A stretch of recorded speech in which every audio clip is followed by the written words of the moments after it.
এবার আমরা শিখব শ্রীমদ্ভাগবত গীতার ১ম অধ্যায়ের ৩য় শ্লোক। পশ্বৈতাং পাণ্ডুপুত্রাণাম। আমার সঙ্গে পড়ুন। পশ্বৈতাং পাণ্ডুপুত্রাণাম আচার্যা মহতিং চ মুম। আচার্যা মহতিং চ মুম। দেখুন এখানে খেয়াল করার আছে মহতিং তয় দীর্ঘিকার আছে তাই আমরা দীর্ঘ টানবো। একই সাথে চামুম, চামুম ময় দীর্ঘকার রয়েছে। তাই আমরা ২ জায়গাতেই কিন্তু দীর্ঘ টানবো। পার্শ্বৈতাং পাণ্ডুপুত্রাণাং আচার্য মহতিং চমুম ভিউরাং ঢয় শূন্যরা তাই আমাদের ঢয় শূন্যের উচ্চারণ করতে হবে।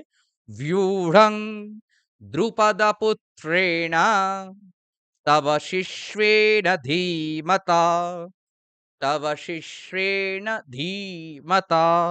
ঢয় দীর্ঘিকার আছে তাই আমরা ধী বলবো, হ্যাঁ? তো এই শ্লোকটি অনুষ্টুপ ছন্দ আমরা একদমে ৮ টি করে লেটার পড়ছি। পশ্বৈতাং পাণ্ডবপুত্রাণাম আচার্যা মহতিং চ মুম ভিউরং দ্রুপদপুত্রেণ তব শিষ্যেণ ধীমতা। শিখতে পারছেন কিনা, কোন জায়গায় বুঝতে অসুবিধা হচ্ছে কিনা অবশ্যই নিচে কমেন্ট করে জানাতে ভুলবেন না। ভিডিও ভালো লাগলে লাইক করতে হবে। যদি মনে হয় কোন জায়গায় কারেকশন এর প্রয়োজন আছে সেটাও কমেন্ট করতে হবে, শেয়ার করতে হবে।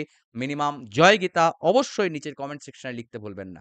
আর সম্পূর্ণ শ্রীমদ্ভগবত গীতা সম্পর্কে জানবার জন্য আপনারা এই চ্যানেলের গীতামৃতর প্লেলিস্টটিকে ফলো করতে পারেন, যেখানে প্রতিটি শ্লোকের বঙ্গানুবাদকে আলাদাভাবে ব্যাখ্যা করা রয়েছে।